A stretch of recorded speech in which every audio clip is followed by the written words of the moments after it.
안녕하세요. 소라입니다. Today, I'm going to talk about the 5 things that you should know when you study Korean sentence structure. As a Korean speaker, it was really hard to understand and get used to English sentence structure. Korean and English, these two languages sentence structures very different. So, our first topic is gonna be about sentence structure. Are you guys ready? Let's get started. Chapter 1. Sentence structure. English sentences are written in a disorder. Subject, verb, object. For example, I eat kimchi. I'm going to quickly explain what a subject and object are. The subject refers to the person, place, or thing that is acting in a sentence. The object refers to whatever the verb is acting on in a sentence. So, in this case, I is the subject, kimchi is the object. However, Korean sentences are written in a different order. Subject, object, verb. As you can see, in Korean, the object comes first before the verb. This is the most different thing between Korean sentence and English sentence. Number 2. Korean particles. Look at this sentence again. 나는 김치를 먹는다. Every word in a Korean sentence have a particle. These particles express the role of each word in a sentence. You can tell which is the subject or the object by looking at the particles. The particles that we used in this sentence is 는 and 를. 는 is the subject particle. Okay, let's study subject particles 은 and 는. These particles are put after a word to indicate that it is the subject of a sentence. Then when should we use 는 and 은? We can use 는 when the last letter of the subject is a vowel. Look at this part again. 나는. Since 나 ends in a, which is a vowel, so we should put 는 after this subject. If the subject ends in a consonant, you should put 은 after the subject. For example, look at this sentence, 겨울은 춥다.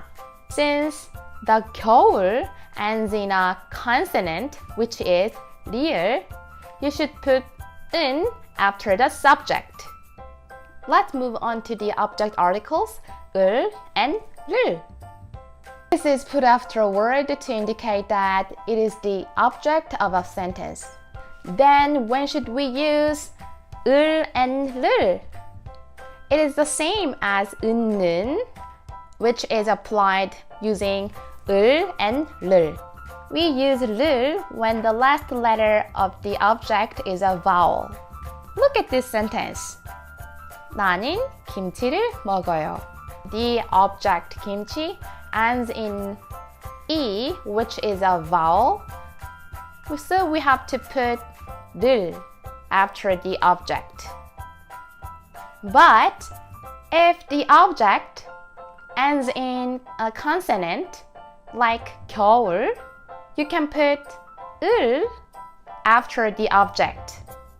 Then you can say 겨울을, because 겨울 ends in consonant, 리을, so you have to put 을 after 겨울.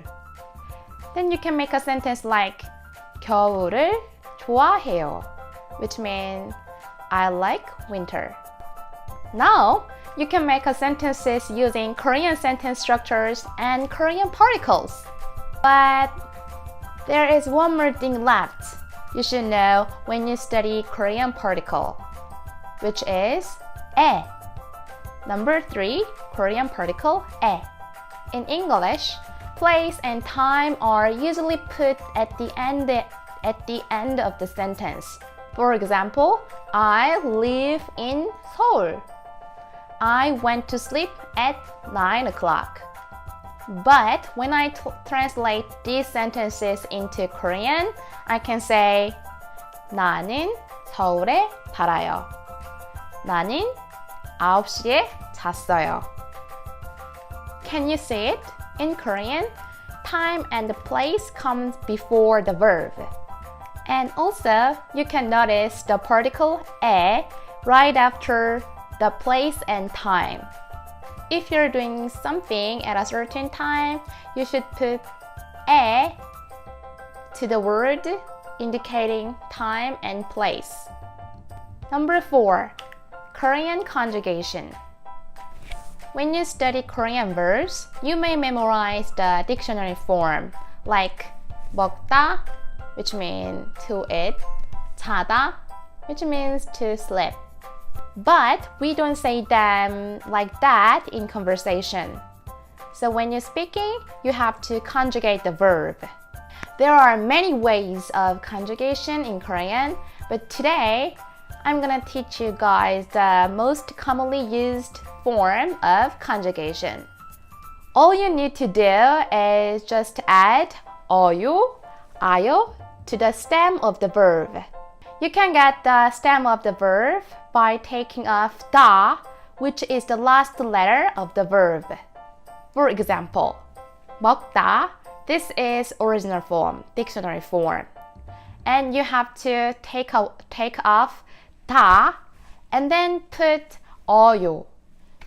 So you can make 먹어요. One more example. 보다. This is also dictionary form, but erase 다 first and put 아요. 보아요.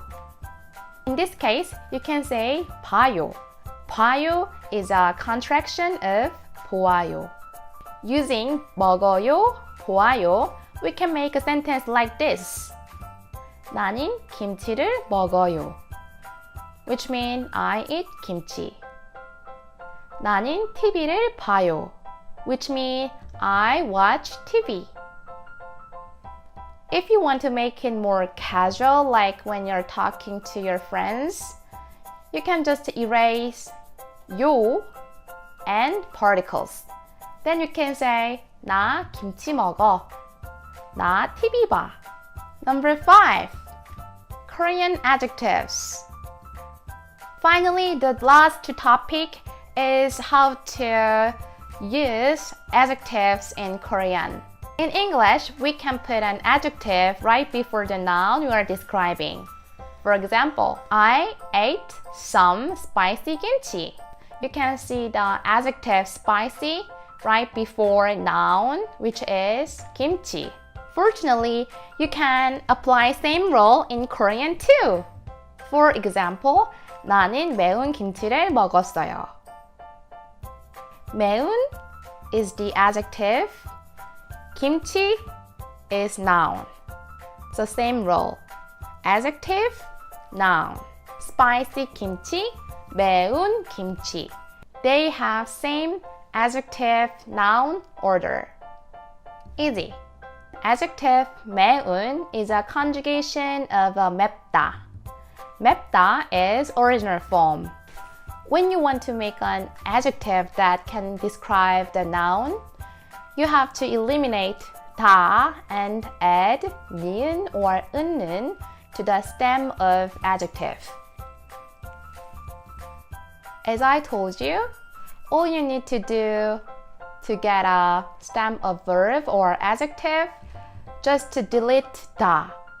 For example, 맛있다 is adjective which is original form. You have to delete 다. Then you're going to put 는 behind the stem of the adjective.